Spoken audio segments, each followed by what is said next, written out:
बिस्मिल्लाहिर्रहमानिर्रहीम। अस्सलाम वालेकुम नादरीन, आप यूट्यूब चैनल देख रहे हैं। मैं इमरान खान हूँ। सिचुएशन आपके सामने रखते हैं। पॉलिटिकल इमरान खान साहब ने एक प्रेस कॉन्फ्रेंस की है आदम सवाती के साथ बैठकर। आदम सवाती साहब ने जो जुमले बोले वो मैं आपके सामने पढ़ के बता देता हूँ। उन्होंने कहा, मेरी 3 मासूम पोतियों ने जो देखा वो अभी तक ट्रॉमा में है। चीफ़ जस्टिस को कहता हूँ कि ये शोले कहीं अदलिया तक ना पहुँचें और आपके कपड़े ना उतारे जाएं। अगर आपने इस मामले का नोटिस ना लिया तो आपको इस ओहदे पर रहने का कोई हक़ नहीं। इसको रिजवान अहमद साहब ने इस तरह रिपोर्ट किया है ट्विटर के ऊपर, दीगर लोग भी इसको रिपोर्ट कर रहे हैं। इमरान खान साहब ने भी काफ़ी वो ऑन फायर रहे अपनी इस प्रेस कॉन्फ्रेंस में। उन्होंने कहा कि आज़ादी इज़हार राय पाकिस्तान में नहीं है, जो शख्स भी बात करता है उसको उठा लिया जाता है। वैसे ये एक फाशिस्ट रिजीम तो चल रहा है और इसकी एक मिसाल हमने साले मोहम्मद की तस्वीर में देखी। साले मोहम्मद खैबर पख्तूनख्वा से पाकिस्तान तहरीक इंसाफ के MNA हैं और साले मोहम्मद की आपने कल गिरफ़्तारी भी होते हुए देखी थी। ये एहतजाज करने आए थे इलेक्शन कमीशन के बाहर कि इमरान खान साहब के ख़िलाफ़ फ़ैसला दिया जा रहा है। वहाँ पे पुलिस को कहीं से अहकामात मिले कि आपने साले मोहम्मद को गिरफ़्तार करना है और फिर पुलिस इनको ढूंढती फिर रही थी नाम ले लेकर। उसके बाद जैसे ही पुलिस ने इनको आइडेंटिफाई किया तो फिर साले मोहम्मद को ज़बरदस्ती गिरफ़्तार किया गया और इनको गिरफ़्तार करके गाड़ी में डालकर पुलिस ले गई और काफ़ी इनके साथ धक्कम पेल भी की थी। उसके बाद साले मोहम्मद की ये तस्वीर आई है, ज़रा इस तस्वीर को आप गौर से देखिए। ये खैबर पख्तूनख्वा का मेंबर कौमी असम्बली है और किस तरह इसको मुजरिमों की तरह खड़ा किया हुआ है। यानी आपने कुलभूषण यादव की तस्वीर आपको याद होगी, वीडियो, वो काफ़ी हशाश बशाश था, उसके हाथ में चाय का प्याला भी था और वो ये कह रहा था कि द टी इज़ फैंटास्टिक। वो था अभिनंदन था। फिर आपने कुलभूषण यादव की भी वीडियो देखी है। कुलभूषण यादव को भी कभी इस तरह खड़ा करके इस तरह की तस्वीर उसकी नहीं बनाई गई। अभिनंदन की भी कभी इस तरह खड़ा करके ऐसी तस्वीर नहीं बनाई गई। बल्कि जो लोग रियासत से लड़ते रहे तहरीक तालिबान पाकिस्तान के लोग, एहसानुल्लाह एहसान की भी आपको ऐसी कोई तस्वीर या वीडियो दिखाई नहीं देगी। जिन लोगों ने APS किया और APS के हमले के बाद उन लोगों की भी कोई आपको ऐसी तस्वीर या वीडियो दिखाई नहीं देगी। लेकिन ये मेंबर कौमी असम्बली है, इसको किस तरह तज़हीक आमेज़ अंदाज में खड़ा कर कर दिखाया जा रहा है और इस पे इंसानी हुकूक के सारे अलंबरदार चुप बैठे हैं। नवाज शरीफ का एक बेटा था हुसैन नवाज, जब उसकी एक टेबल कुर्सी के साथ बैठे हुए, साथ में टिशू पड़ा हुआ है, पानी पड़ा हुआ है, उसकी एक फ़ोटो लीक हो गई थी, बल्कि लीक कर दी गई थी, तो उसके ऊपर भिखारियों ने नाच नाच के घुंघरू तोड़ लिए थे और इतनी ऊंची ऊंची छलांगें मारी थी कि बंदरों को ख़तरा पड़ गया था कि ये हमारा स्टेटस ही ना ले लें गई, कि पता नहीं कौन सा जुल्म अजीम हो गया है। आज वो सारे भी आपको छलांगे मारने वाले जो हैं वो नज़र नहीं आ रहे। यानी ये तो मेंबर कौमी असम्बली है, इसकी इज़्ज़त तो हुसैन नवाज से बहुत ज़्यादा है। हुसैन नवाज तो एक गैर मुल्की है और एक ऐसा आदमी है जो पाकिस्तान को ओन ही नहीं करता। उससे जब सवाल पूछा जाता है तो वो कहता है जी कि मैं तो जवाब नहीं दे रहा, इसलिए नहीं दे रहा कि मैं पाकिस्तान का शहरी नहीं हूँ। तो वो पाकिस्तान को कुछ नहीं समझता और पाकिस्तानी जो दानिश्वर हैं भिखारी, वो उसको क्या समझते हैं उसका आपने फिर प्रोटेस्ट बाद में देखा और छलांगे आपने देखी भिखारी दानिश्वरों की। लेकिन अब भिखारी दानिश्वर इसके ऊपर बात करने को तैयार नहीं है। जो साले मोहम्मद के साथ हुआ है ये एक जुल्म है, ये एक ज़्यादती है। ना वहाँ से अब कोई सहाफ़ी बोलेगा, ना कोई इंसानी हुकूक का लंबरदार बोलेगा, बल्कि तमाम भिखारी दानिश्वर मुंह पे उंगली रख के चुप करके बैठे रहेंगे। खैबर पख्तूनख्वा के साथ सिर्फ ये ज़्यादती नहीं हुई, बल्कि खैबर पख्तूनख्वा में से जिन पुलिस वालों को गिरफ़्तार किया गया, गिरफ़्तार होने के बाद यानी जब उन्होंने गिरफ़्तारी दे दी, जब वो पुलिस के साथ जा रहे थे तो उनके मुँह के ऊपर मुक्के बरसाए गए और बाद में उसकी वीडियो वायरल की गई जानबूझकर और वो वीडियो फिर पूरे सोशल मीडिया के ऊपर वायरल हुई भी और वो मौजूद भी हैं। तो वहाँ पता चलता है कि किस तरह से खैबर पख्तूनख्वा की पुलिस को इस्लामाबाद की पुलिस से तशद्दुद का निशाना बनवाया गया। ये चीज़ें पाकिस्तान को जोड़ने वाली नहीं हैं, पाकिस्तान को तकसीम करने वाली हैं। यानी जो आप दुश्मन मुल्क के लोगों को भी पकड़ते हैं तो उनके साथ आप हुस्न सलूक की मिसालें पेश कर रहे होते हैं पूरी दुनिया के सामने कि हम बड़े अच्छे लोग हैं। लेकिन पाकिस्तान के अंदर से जब रुकन असम्बली को पकड़ते हैं, कभी आपने राना सनाउल्लाह की, मरीम नवाज़ की, नवाज शरीफ की, इसहाक डार की, शहबाज शरीफ की, हमजा शहबाज की, आसिफ अली जरदारी की, बिलावल की, बिलावल के रिश्तेदारों की, आपने किसी की ऐसी फ़ोटो नहीं देखी होगी।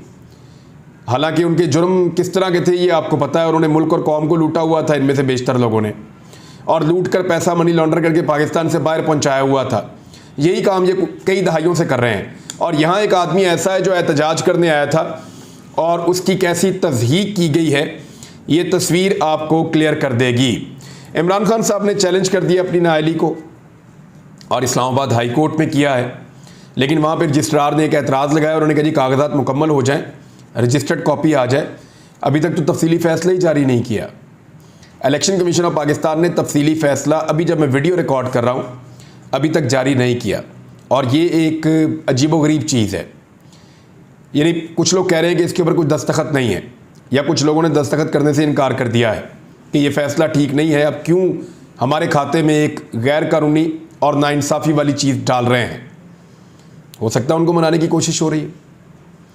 दूसरा, कुछ लोगों का ये मानना है कि फ़ैसले के अंदर तब्दीली की जा रही है और फ़ैसले को तब्दील करके ये कोशिश की जाएगी कि उसको ऐसा बना दिया जाए कि इमरान खान साहब के लिए मुश्किलात बढ़ जाएं, और हाई कोर्ट के अंदर जब ये केस जाए तो वहाँ पे इस केस को लटकाया जा सके। यानी फवाद चौधरी साहब ने कहा कि इलेक्शन कमीशन के बाद अगर फ़ैसले की कॉपी नहीं थी तो फिर उन्होंने फ़ैसला सुनाया कैसे सुनाया गया फ़ैसला? ये एक बड़ा अहम सवाल है। और उन्होंने कहा इमरान खान के ख़िलाफ़ फ़ैसले में हुकूमत की पसंदीदा चीज़ें शामिल की जा रही हैं। गुज़िश्ता रोज़ का फ़ैसला 22 करोड़ लोगों के मुंह पर तमाचा था। आसिफ जरदारी और नवाज शरीफ का तोशाखाना केस 10 साल से ज़ेरे इल्तवा है, जबकि 1100 अरब रुपए के केसेस ख़त्म हो रहे हैं। इसलिए लॉन्ग मार्च और इनकलाब की तरफ जाना पड़ेगा। पीटीआई रहनुमा ने कहा कि इमरान खान को माइनस नहीं किया जा सकता और अब इमरान अवाम के पास बाहर निकलने के अलावा और कोई रास्ता नहीं है। असद उमर साहब ने भी एक खदशे का इजहार किया कि इमरान खान नाअहली के तहरीरी फ़ैसले में जो ताख़ीर हो रही है, क्या खिचड़ी पकड़ी है? ये असद उमर साहब ने एक सवाल उठाया है, क्योंकि फ़ैसले में ताख़ीर बिला वजह तो हो नहीं सकती। फ़ैसला जब आपने लिखा है तभी तो आपने फ़ैसला सुनाया, और अगर आपने फ़ैसला सुनाया तो फिर आपको तहरीरी तौर पर फ़ैसला जारी कर देना चाहिए। फ़ैसला जारी ना करने का मतलब ये है कि फ़ैसले के अंदर अभी भी कोई ना कोई गड़बड़ की जा रही है। इस किस्म के खदशात का इजहार किया जा रहा है। नंबर एक तो ये चीज़ हो गई। अब साथ ही साथ इमरान खान साहब ने ना सिर्फ बड़ी मजम्मत की है आदम सवाती वाले मामले की और जो फाशिस्ट हथकंडे अपनाई जा रहे हैं उन हथकंडों की, बल्कि साथ ही साथ इमरान खान साहब ने अनाउंस कर दिया है लॉन्ग मार्च के बारे में। ज़्यादा जो इम्कानात आ रहे हैं वो ये है कि जुमे वाले दिन इमरान खान साहब लॉन्ग मार्च की अनाउंसमेंट करेंगे, और इसी महीने में यानी 1-2 दिन के अंदर अंदर इमरान खान साहब हो सकता है एतवार को या उसके बाद अगले हफ्ते के लिए इमरान खान साहब पब्लिक को बुला लेंगे इस्लामाबाद में। ये जो लॉन्ग मार्च है इसमें भी एक बहुत बड़ा सरप्राइज़ है, ना सिर्फ इम्पोर्टेड हुकूमत के लिए बल्कि उनके सहूलतकारों के लिए। मेरे पास ये खबर मौजूद है, लेकिन मैंने अभी वादा किया कि ये चीज़ अभी मैं डिस्क्लोज़ नहीं कर रहा, लेकिन मुझे इतना पता है कि लॉन्ग मार्च कैसे होगा, किस तरीके से होगा, हुकूमत को किस किस्म का सरप्राइज़ मिलेगा और उस सरप्राइज़ के बाद क्या होगा। यानी जो लोग उम्मीदें लगाकर बैठे हुए हैं उनकी उम्मीदों पर पानी फिरने वाला है। इमरान खान साहब दोबारा एक ऐसा सियासी पैंतरा खेलेंगे कि जिससे सब हिलकर रह जाएंगे कि ये इमरान खान साहब ने एक मरतबा फिर क्या कर दिया है।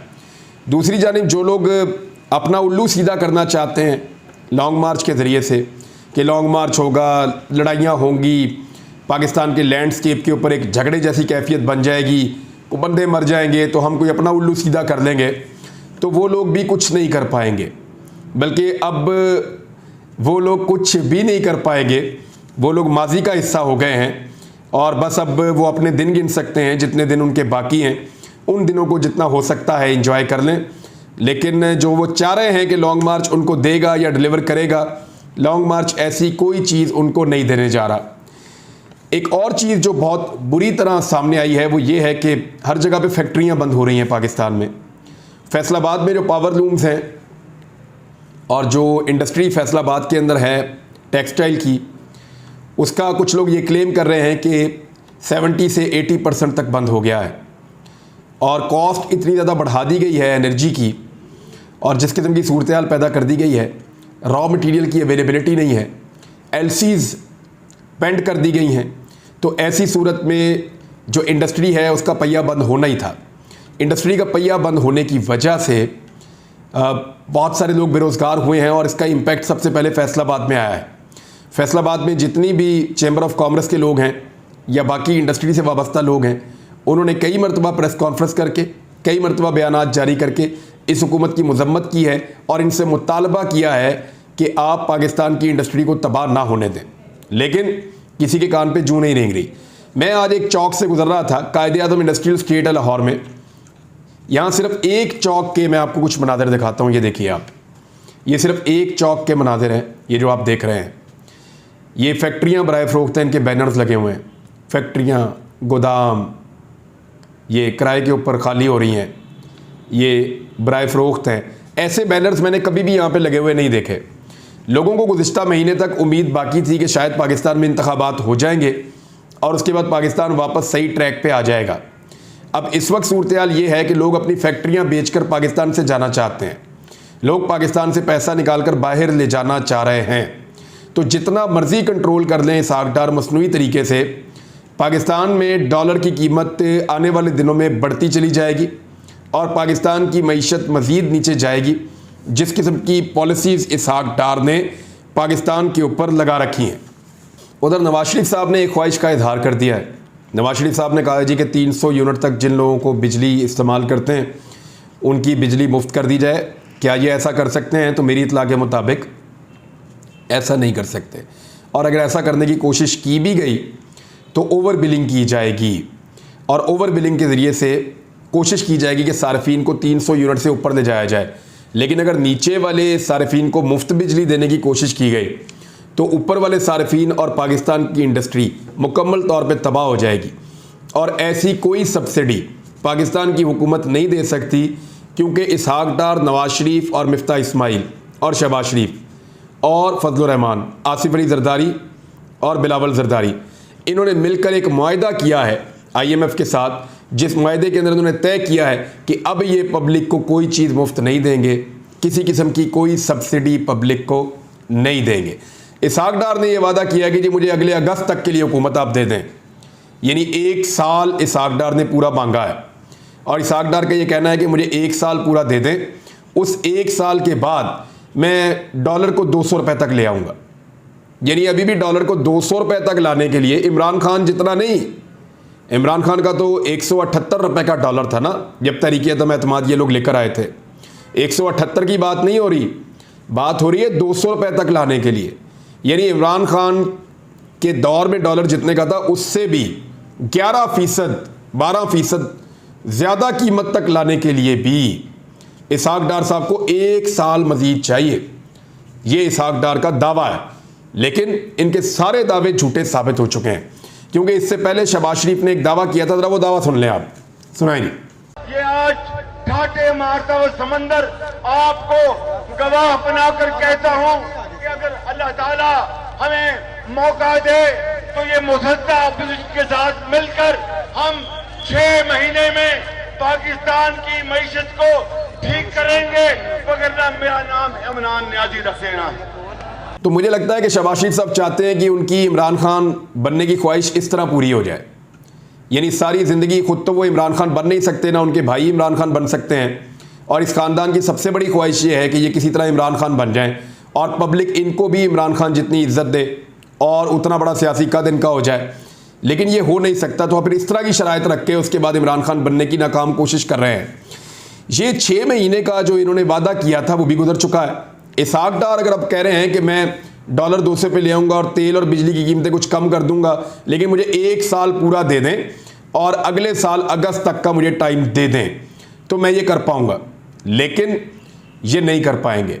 पाकिस्तान को इस वक्त अगर कोई बहरान से निकाल सकता है तो वो आम इंतखाबात हैं, इसके अलावा नहीं निकल सकता। तो नाज़रीन, सादी चीज़ ये है कि इमरान खान साहब लॉन्ग मार्च की तरफ लेकर जा रहे हैं मुल्क को, और आने वाले दिनों में आपको एक लॉन्ग मार्च मिलेगा, लेकिन एक सरप्राइज़ आपको मिलेगा इंपोर्टेड हुकूमत के लिए। और सबसे बढ़ के जो इंपोर्टेड हुकूमत का सबसे बड़ा सहूलतकार है, जो एक लॉन्ग मार्च का शिद्दत से इंतज़ार कर रहा है, and he is begging for a long march, यानी वो एक भीख में लॉन्ग मार्च मांग रहा है कि कुछ करो, मेरा कोई काम बन जाए। लेकिन लॉन्ग मार्च में किसी को कुछ मिलने वाला नहीं है। ये सरप्राइज़ जब वक्त आएगा आपको पता चलेगा। अब तक के लिए इतने अपना ख्याल रखिएगा, अपने इस चैनल का भी। अल्लाह हाफ़िज़।